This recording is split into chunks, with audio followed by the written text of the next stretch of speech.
ये कहानी है चंदनपुर के गांव की, जहाँ पे रामू नाम का एक लकड़हार आया करता था और उसकी बीबी राधा और 2 बच्चों के साथ छोटे से घर में रहा करता था। रामू जंगल में लकड़ी काटने का काम करता था और बाजार में जाकर उनको बेचता था। बेचकर लकड़ियों को आए पैसों से वो अपने परिवार का पेट भरता था। जून का महीना आ चुका था। गर्मी की शिद्दत बहुत बढ़ गई थी। लोग बाहर निकलते ही ऐसे लगता था कि जैसे आग की भट्टी में जल रहे हैं। चंदनपुर के गांव में सेंटीग्रेड वैसे तो 40 से 45 होता था, लेकिन इस साल बहुत बढ़ गया था। लोगों का गर्मी में बुरा हाल था। दिन हो चाहे रात, लोगों का गर्मी में था बहुत बुरा हाल। इसी साल तो बहुत बड़ी गर्मी है। काम करना तो दूर, बाहर निकल भी नहीं सकते। अगर बाहर निकलो तो ऐसे लगता है कि किसी आग की भट्टी में जल रहा हूँ। हाँ जी, इस साल तो गर्मी बहुत बढ़ गई है। हमसे अच्छे तो उन शहर वालों की किस्मत है जो सारा दिन एसी में बैठकर ठंडी ठंडी हवा का मजा ले रहे हैं, और एक हम हैं गरीब, ये एसी तक नहीं खरीद सकते। पता नहीं पिछले जन्म में कौन सा बुरा काम किया, ये ऊपर वाले ने हमें इतना गरीब बनाया। आज ही सुनते हो, हमें भी एक एसी खरीद कर दो ताकि हम भी ठंडी ठंडी हवा का मजा लें। राधा, तुम तो जानती हो कि मैं एसी नहीं खरीद सकता। एसी बहुत महंगी आती होगी और गांव में अमीर लोगों के ही पास एसी है। अगर एसी इतनी सस्ती होती तो आज घर घर में एसी लगी होती। एसी जैसी चीज़ों का हम इस्तेमाल नहीं कर सकते क्योंकि हम बहुत गरीब हैं।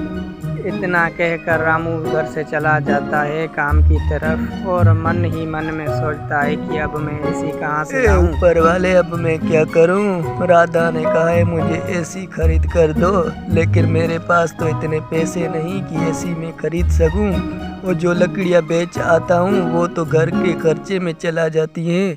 ऐसा करता हूं, आज काम के बाद शॉप पर जाऊंगा और एसी का दाम पूछ कर आऊंगा। रामू काम के बाद लौट कर जाता है शॉप पर एसी की दाम पूछने के लिए। भाई साहब, एसी का क्या दाम है? कौन सा एसी चाहिए? छोटे वाला 20,000 का, मीडियम साइज 40 का, बड़ा वाला 80,000 का। बताओ बेटा, तुम्हें कौन सा चाहिए? भाई साहब, बस मुझे दाम पूछना था। ए ऊपर वाले, अब मैं क्या करूं? मेरे पास तो इतने पैसे नहीं 10,000 की मैं एसी खरीद सकूं। और तभी रामू को नजर आता है एक भंगार की दुकान जहां पर एसी पड़ी होती है। वाले भैया, ये एसी कितने दाम की है? ये भैया 10,000 रुपए की है। 10,000 दो और एसी लेके जाओ। भंगार वाले की बातें सुनकर रामू परेशान हो जाता है और कहता है मेरे पास तो इतने पैसे नहीं। तभी उसको ख्याल आता है एक जमींदार पर जो ज़रूरतमंद लोगों को कर्ज देता था गांव में। और तभी रामू थोड़ी देर के बाद बातें करके और जमींदार की तरफ चला जाता है उसे कुछ उधार लेने के लिए। ये लो 10,000 रुपया रामू, पर तुमने जैसे कहा है कि मैं तुझे समय पर लौटा दूंगा, तो मुझे लौटा देना, क्योंकि मुझे और लोगों को भी कर्ज देना होता है। ठीक है जमींदार साहब, मैं 20 तारीख को तुम्हें 10,000 रुपया लौटा दूंगा। पर मुझे ब्याज कितना देना पड़ेगा? ठीक है रामू बेटा, बस मुझे 2,000 रुपया देना और समय पे पैसे लौटा देना। ठीक है जमींदार साहब, आपका बहुत बहुत शुक्रिया। और ज़मींदार से पैसे उधार लेकर रामू आ जाता है भंगार की दुकान पर, जहाँ पे कम दाम में एसी लेकर जाता है घर की तरफ। भी राधा एसी को देखकर परेशान होकर बोलती है कि ए रामू, ये एसी कहाँ से लाया? तो तुम्हारे पास तो पैसे भी नहीं थे। क्या कोई तुम्हारी लॉटरी तो नहीं लगी? बताता हूँ राधा, मेरी कोई लॉटरी नहीं लगी। बस जमींदार के पास गया था, कुछ ब्याज पे पैसे लिए और आप लोगों के लिए एसी लाया। अब छोड़ो इन बातों को, बस एसी को चलाओ और ठंडी ठंडी हवा का मजा ले। एसी चलाते चलाते कुछ दिन बीत जाते हैं और तभी ये बात गांव में धीरे धीरे फैलने लगती है। भाइयों, तुम लोगों को पता है रामू लकड़हार है ना, वो ना एसी लेके आया है। रामू तो बोलता था मेरे पास खाने के लिए पैसे नहीं, फिर एसी कहाँ से लाया। चलो रामू के पास चल के देखते हैं। ए रामू, मुझे पता चला है तूने नया एसी खरीदा है, क्या सच बात है ये?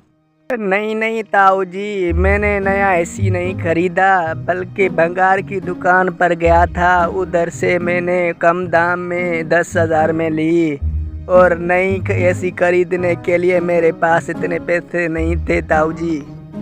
शिवा, आज किसी भी तरह मुझे एसी चाहिए, क्योंकि पड़ोसी आने वाले हैं और मैं कुछ भी नहीं सुनती। कहीं से भी लाओ, लेकिन मुझे एसी चाहिए। सीमा, तुम तो जानती हो मेरे पास पैसे ही नहीं है, तो मैं एसी कहाँ से लाऊं? शिवा, बस मैं कुछ भी नहीं सुनती, मुझे एसी चाहिए, एसी चाहिए। और शिवा परेशान हो जाता है। तभी उसको मन में ख्याल आता है और न गाँव वाले की तरफ ध्यान जाता है, जो रामू के बारे में एसी की बातें कर रहे थे। और तब भी शिवा रामू के घर चला जाता है। भैया, मैंने सुना है तूने नया एसी खरीदा है, मुझे क्या 2 दिन के लिए किराए पे दे सकते हो? मेरे घर पे पड़ोसी आने वाले हैं। ठीक है शिवा भाई, तुम 2 दिन के लिए ले जाओ, फिर 2 दिन के बाद मुझे लौटा देना, क्योंकि मुझे जमींदार का कर्ज चुकाना है। और तभी रामू राजी हो जाता है शिवा को एसी देने पर। और कुछ दिन बीत जाते हैं। इसी तरह धीरे धीरे लोग आना शुरू हो जाते हैं रामू के पास एसी लेने के लिए। रामू भैया, मुझे भी 1 दिन के लिए एसी किराए पे दे दो। ए रामू भैया, पहले मुझे एसी दे दो, मैं पहले आया हूँ।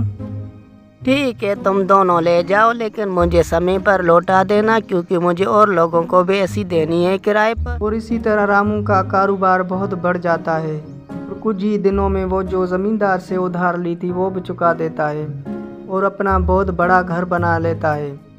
और इसी तरह रामू की ज़िंदगी बन जाती है, एक बहुत अच्छी ज़िंदगी गुजरने लगती है। कुछ समय के बाद शहर में रामू अपना शॉप खोल लेता है एसी की, बहुत बड़ी।